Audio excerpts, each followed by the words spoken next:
2017 में टाटा मोटर्स एक sports car को प्रेजेंट करती है। प्रोजेक्ट काफी एम्बिशियस लग रहा था और कार के ऊपर काम करने वाले लोग भी इस कार के फ्यूचर को लेकर एक्साइटेड थे। बट सडनली पूरी तरह से ये कार हमेशा के लिए गायब हो जाती है और आज 6 साल होने के बाद भी हमारे पास इस कार का कोई भी अपडेट नहीं है। और ऐसा इसीलिए हुआ क्योंकि इस कार को कभी बनाया ही नहीं जाने वाला था। और इस सबकी शुरुआत ऐसे हुई थी। 2007 में टीम लेवर्टन और प्रताप बोस के साथ टाटा मोटर्स एमोफ्लेक्स टेक्नोलॉजी के आईपी को एक्वायर करती है और बाद में एमोफ्लेक्स टेक्नोलॉजी को प्रैक्टिकल यूज में लाने के लिए टीम काफी सालों तक परफेक्ट मटेरियल और कंपोजिट को रिसर्च करती है और फाइनली 2013 में टीम मोफ्लेक्स टेक्नोलॉजी का यूज करके सी क्यूब कॉन्सेप्ट कार को प्रेजेंट करती है। इस कार की खास बात ये थी कि इस कार को किसी भी बड़ी फैक्ट्री में बनाने की जगह पूरी दुनिया की अलग अलग छोटी फैक्ट्रीज में पार्ट्स में बनाया गया था और इस एमोफ्लेक्स टेक्नोलॉजी से टाटा ग्रुप चीपर और एफिशिएंटली कार को प्रोड्यूस कर सकते थे। पर इसे न्यू टेक के ऊपर फुल स्केल डेवलपमेंट करने में सालों लग जाते और बीच में टॉप एग्जीक्यूटिव्स और बोर्ड मेंबर से परमिशन भी लेनी पड़ती है, वो अलग। और इसके सॉल्यूशन के लिए मई 2015 में टाटा मोटर्स के अंदर एक छोटी सब ब्रांड को खोली जाती है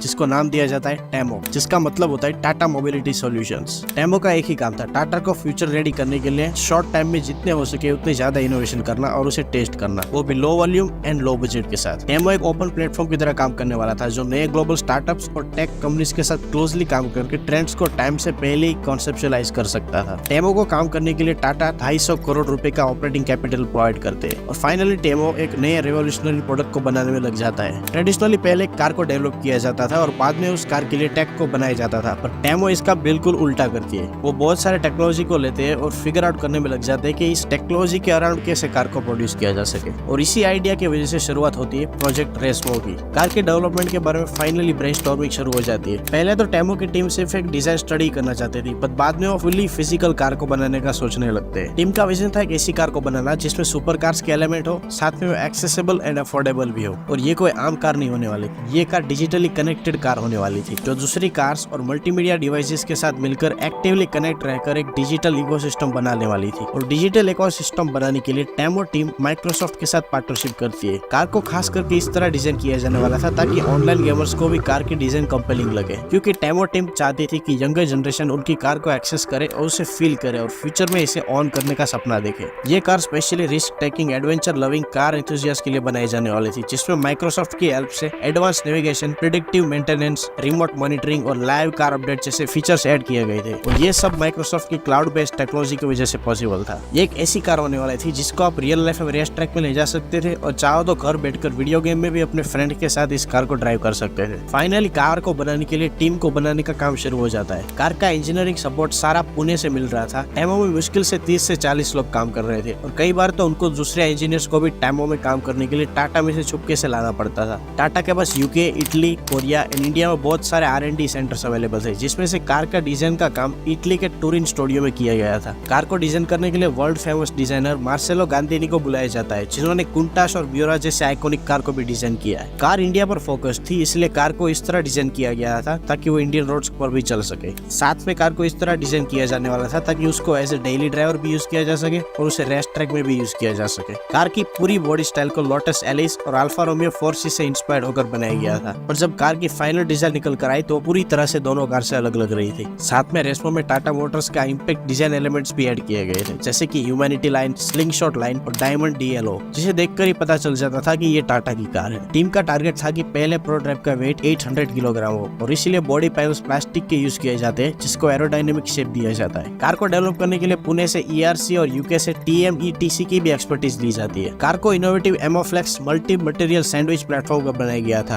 कार का बैकबोन कार्बन स्ट्रक्चर था जो इंजन, कूलिंग सिस्टम और सस्पेंशन को कैरी करता था और इस टेक्नोलॉजी की मदद से डिजाइनर्स और इंजीनियर्स को कार की सरफेस डिजाइन करने में काफी फ्रीडम मिल गई थी और इसी टेक्नोलॉजी की मदद से वो ऐसे कॉम्प्लेक्स शेप वाले शार्प पैनल्स को बना सकते थे, जबकि नॉर्मल स्टील स्ट्रक्चर वाली कार में ये सब करना नेक्स्ट टू इम्पॉसिबल होता है। दोनों साइड के टायर्स को अलग अलग साइज का रखा गया था और कार में ब्रेम्बो के डिस्क ब्रेक्स को लगाया गया था। कार के दोनों ही साइड डबल विशबोन सस्पेंशन को ऐड किया गया था। कार का वेट डिस्ट्रीब्यूशन 40-60 था, जिसमें कार के रियर साइड में ज्यादा वेट था। कार को और अट्रैक्टिव बनाने के लिए उसमें बटरफ्लाई डोर ऐड किए गए थे और प्रैक्टिकलिटी का भी पूरा ध्यान रखा गया था। कार में 2 सस्पेंशन मोड थे। जब कार को ट्रैक में ले जाना हो तब कार की राइड हाइट को लोअर किया जा सकता था और रेगुलर रोड में चलाने के लिए राइड हाइट को इंक्रीज भी किया जा सकता था। टेमो का गोल कार को मॉडर्न टेक्नोलॉजी से लेस करना था, ना कि परफॉर्मेंस कार बनाना। फिर भी वो इस कार में 1.2 लीटर का रेवर्ट्रॉन पेट्रोल इंजन इंस्टॉल करते हैं और कार के इंजन के आउटपुट को इंक्रीज करने के लिए कार के इंजन को ट्यून किया जाता है और साथ में उसमें एक एक्स्ट्रा टर्बो भी ऐड किया जाता है, और आखिर में इंजन 188 हॉर्स पावर प्रोड्यूस कर रहा था। इंजन को 6 स्पीड एडवांस ऑटोमेटेड ट्रांसमिशन के साथ पेयर किया जाता है। यह ट्रांसमिशन कंप्लीटली ऑटोमेटेड था, बट स्टिल गियर को सिर्फ पैडल शिफ्टर से ही चेंज किया जा सकता था। कार का इंजन काफी वीक था, बट कार का वेट कम होने की वजह से कार 0 to 100 की स्पीड सिर्फ 6 सेकंड के अंदर अचीव कर सकती थी। बट स्टिल कार इतनी इंप्रेसिव थी कि कार को जब यूरोप में शोकेस किया जा रहा था तो वहाँ के लोग भी इस कार को परचेस करना चाहते थे और सिर्फ 22 मंथ के अंदर इस कार को कंप्लीटली डेवलप कर लिया जाता है। इन कार को 2017 में जिनेवा मोटर शो में प्रेजेंट किया जाता है और ये कार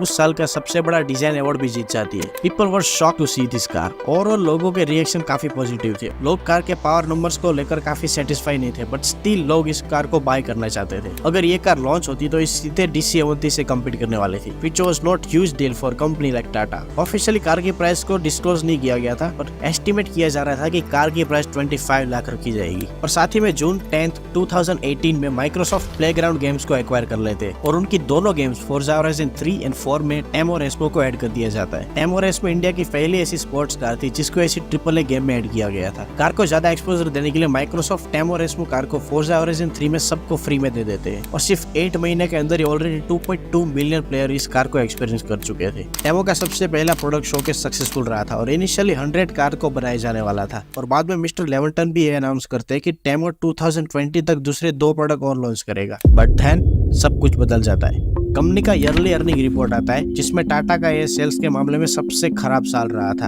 और कंपनी लॉस कर रही थी। इसलिए प्रॉफिट बढ़ाने के लिए कंपनी में मेजर चेंजेस किए जाते हैं और हैवी कॉस्ट कटिंग भी की जाती है और इस कॉस्ट कटिंग प्लान में टाटा के अंदर के टेमो ब्रांड को बंद कर दिया जाता है और फ्यूचर में आने वाले सारे प्रोजेक्ट को कैंसिल कर दिया जाता है। टेमो को जो 250 करोड़ रुपए का वर्किंग कैपिटल दिया गया था उसको भी हटाकर टाटा नॉर्मल पैसेंजर व्हीकल्स के ऊपर रीडायरेक्ट कर दिया जाता है। पर टेमो की किस्मत फिर से 2018 में चमकती है। टाटा का मेजर कॉस्ट कटिंग प्लान काम कर रहा था और टाटा फाइनली अच्छे प्रॉफिट बना रही थी और तभी नटराज चंद्रशेखर को टाटा का नया चेयरमैन बना दिया जाता है और चेयरमैन बनने के बाद चंद्रशेखर सबसे पहला काम टाटा ब्रांड के टेमो ब्रांड को रिवाइव करने का करते हैं और 2018 में फाइनली टेमो ब्रांड को ऑफिशियली रिवाइव कर दिया जाता है और टेमो इस चांस का पूरा फायदा उठाती है और खुद को साबित करने के लिए फ्यूचर रेस्मो को बनाने में लग जाती है। एंड फरवरी 2018 में दिल्ली में टेमो ऑटो एक्सपो में अपनी नई टेमो रेस्मो ईवी को प्रेजेंट करती है। ये टेमो ब्रांड का फ्यूचर प्रोडक्ट बनाने की तरफ पहला स्टेप था। रेस्मो ईवी में 150 किलोवाट की इलेक्ट्रिक मोटर थी जो 200 हॉर्स पावर प्रोड्यूस करती थी। कार में लिथियम आयन बैटरी पैक का यूज किया गया था और कार को एक ही चार्ज में 350 किलोमीटर तक चलाया जा सकता था। कार को इलेक्ट्रिक लुक देने के लिए कार में व्हाइट और ब्लू टोन का भी यूज किया गया था। अब तक टेमो रेस्मो के 3 वेरिएंट्स बना चुकी थी, नॉर्मल रेस्मो, रेस्मो प्लस एंड रेस्मो ईवी। अब फाइनली टेमो के पास एक कमाल का प्रोडक्ट लाइनअप था जिसको सक्सेसफुली प्रोड्यूस किया जा सकता था।